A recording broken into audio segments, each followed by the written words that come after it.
Um, it is Monday, and today I wanted to talk a little bit about kids and chores. Actually, I try not to call it chores when we talk about doing household tasks or things around the house. I try to avoid the word chores because I feel like chores indicates that it's kind of punitive, that it's something that's optional. So when I talk to my kids about most of the household tasks they do, I just refer to it as like we're cleaning up after dinner. We are putting our laundry away. Because I really feel like chores are more like daily living skills. And it's interesting, you know, the reason that I decided to talk about this today is I saw on a friend's Facebook page a couple weeks ago, there had been a mom who posted a video of her really young kids doing chores, emptying the dishwasher, putting laundry away, stuff like that. And it was met with really mixed reactions. A number of people were like, you go mom, that's great, teach them early. But then there were a bunch of people who were like, why are you making your kids do stuff around the house? Like, you didn't have kids to be a slave.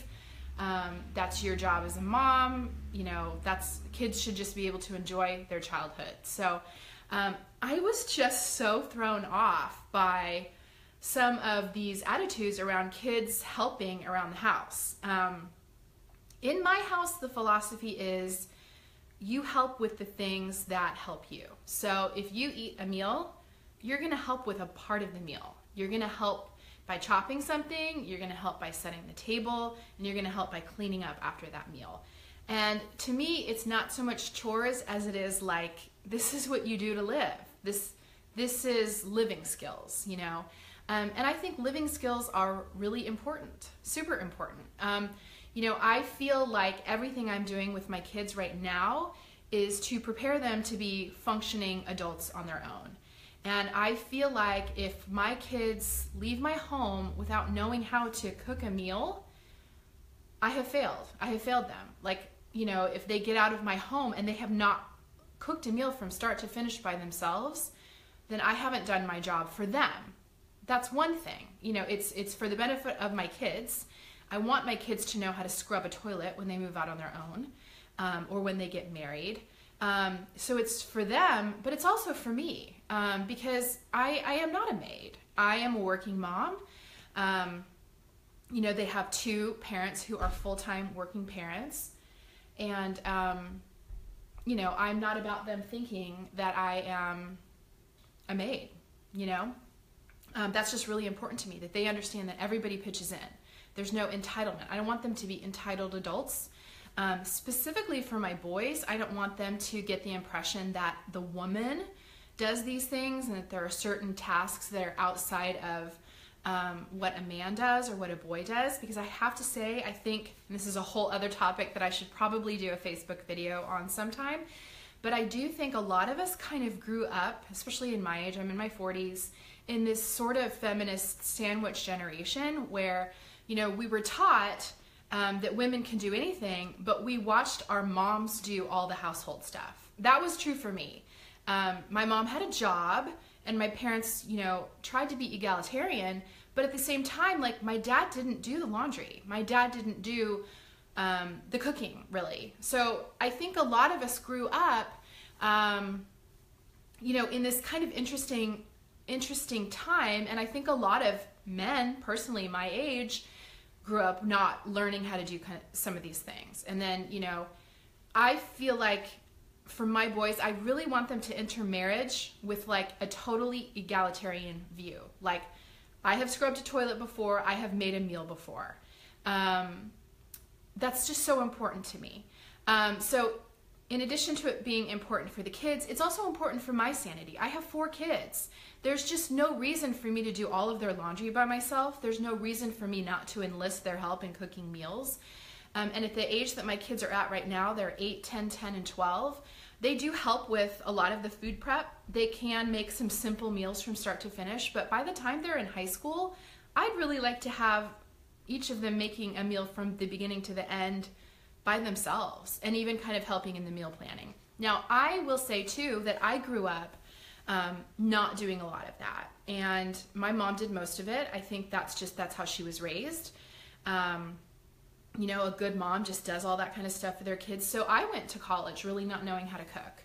I didn't know how to meal plan. I didn't know how to do any of that stuff. So I really want to teach that to my kids. That's super important to me. I also just don't want them to be entitled human beings that think that like someone swoops in and picks up after them all the time. So for us in our house, everything is kind of a group effort. And I'm going to explain some of the things and the tools that we use to do this, and how that kind of works in my home in terms of how we organize. But it is absolutely an expectation that everyone pitches in. And I will say, on this note, I want to acknowledge though that it is difficult to get kids engaged, and it's honestly, as a mom, it is sometimes easier to just do it myself. And I think that's where a lot of us struggle. It requires at the beginning a lot of supervision to have kids really helping you in the kitchen. And it's easy to go like, I could just do this myself faster. I could do this myself easier. It's difficult relinquishing control of loading the dishwasher to an 8-year-old, you know, because it's going to be done more sloppy, or, you know, having them clean the bathroom, having them put their laundry away, and then you pull the drawer open and everything is like really poorly folded. So a lot of this, I think, for moms is us having, or parents, not just moms, having to relinquish control over outcomes and perfection and all that kind of stuff. And that has been a big lesson for me, is just letting my kids do it and letting it not be perfect. But here's what it looks like in our house. And most of the help in my house happens around the dinner hour, because my kids tend to come home from school and then I make them do a little of their homework stuff, and then they kind of run out into the neighborhood. And so I kind of rein them in at dinner time. That's the time that we get started. So at dinner time, I will call everybody in and have some, I'll have everybody generally like try to do a task, set the table, you know, chop a vegetable, something like that. Then we eat dinner, and then right after dinner, everybody kind of goes into like cleanup mode. And so to do this, we have something we call sticks. And sticks are really just telling you what your job is for that night. And so I hold this out, and each kid comes up and they take a stick. And these sticks are just popsicle sticks that I bought on Amazon. And what I'll do each night is I will, before I have them come and pull the sticks, I'll choose the 4 sticks that I want done that evening. So I have a bunch of them, but generally speaking, each kid pulls 1 stick in the evening, and the sticks say various jobs. So empty the dishwasher. Sorry, this Facebook Live does this in a mirror image, so it's not super effective as I'm holding it up. But empty the top of the dishwasher, empty the bottom of the dishwasher. Those are 2 different jobs in our house. Sweep the floor, wipe down the table and counters, clean the bathroom, move the laundry from the washer to the dryer, load the dishwasher. So it's just like a lot of different like tasks of the day. And so I just kind of pick which 4 I want done that evening. And then everybody does their little job. And honestly, I mean, this doesn't take that long. It probably takes 20 minutes. And then what I will often do, a lot of times the sticks after dinner involves cleanup from dinner. But then what I will also do sometimes is I'll say, and then after you're done with your job, all of us are going to pull the laundry from the dryer into the living room, and then everyone puts their own clothes away. So in kind of one little swoop there, I'm cleaning up the kitchen, sweeping the floor, kind of getting the living room, dining room back in order from the day, and also doing a little bit of laundry. So that's our daily stuff. And this works pretty well because, and I just, you know, we have the old saying, like, you take what you get, you don't throw a fit. Like, whatever stick you get, like, when my kids are like, oh, I didn't want that one, like, you're too old to cry about what stick you got. So they're usually pretty good about it because I mock them when they I just mock them. And then I have, and this is a new thing I've instituted, is there is another jar, and these are consequence chores. Now, there may be mixed opinions on using chores as consequences, but you know, this is how I feel at this stage in the game. None of my kids care about being in timeout anymore, whatever. They don't care. And this is a consequence that works for one, and it benefits me, honestly. I mean, this is just how I can get stuff around the house done. So when a kid gets in trouble, and they will often be issued a warning first, and then, you know, okay, you need to pull it together or you're going to get a consequence chore. When they've earned a consequence chore, you know, typically for something like, in my house lately, it's like you're riding on the ramp without a helmet after you know the rules, or, you know, something like that. So the consequence chores are more chores. They're not daily chores, but they're just things that kind of always need to be done, those rotating things. So here's an example. Try on all your shoes and pull out the ones that don't fit.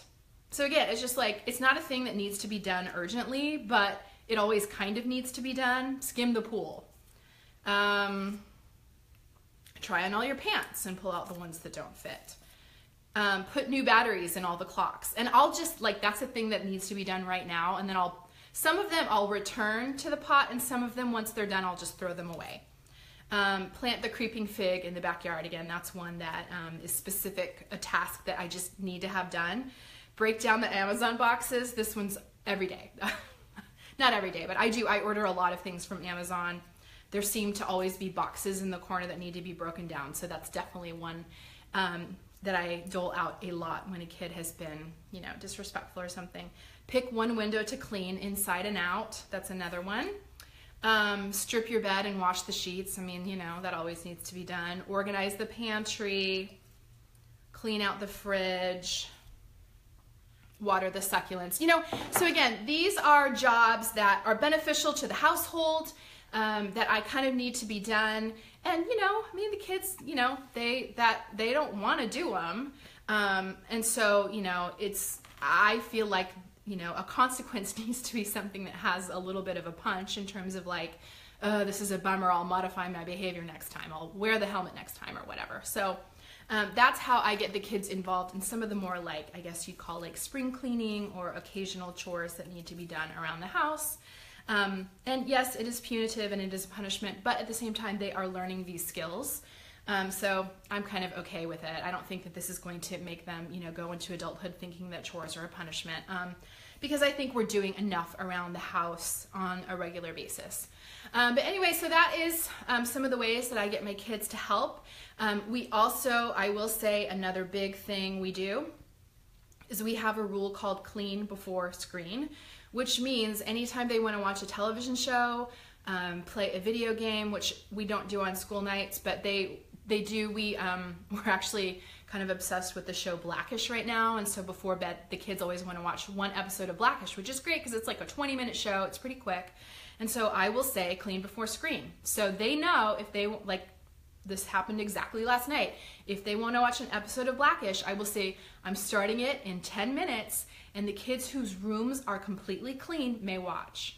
And their rooms are completely clean in 10 minutes. So the clean before screen thing is one I use kind of for their rooms, for managing their rooms and keeping their rooms clean, and it's been super effective and helpful for us. So anyway, that's kind of what we do. We do the sticks for meal cleanup, clean before screen for, you know, kind of individual room cleanup. Anyway, I would love to hear any of your ideas for getting kids to help with chores and domestic tasks. If you have ideas that work, link them up in the comments. Thanks, guys.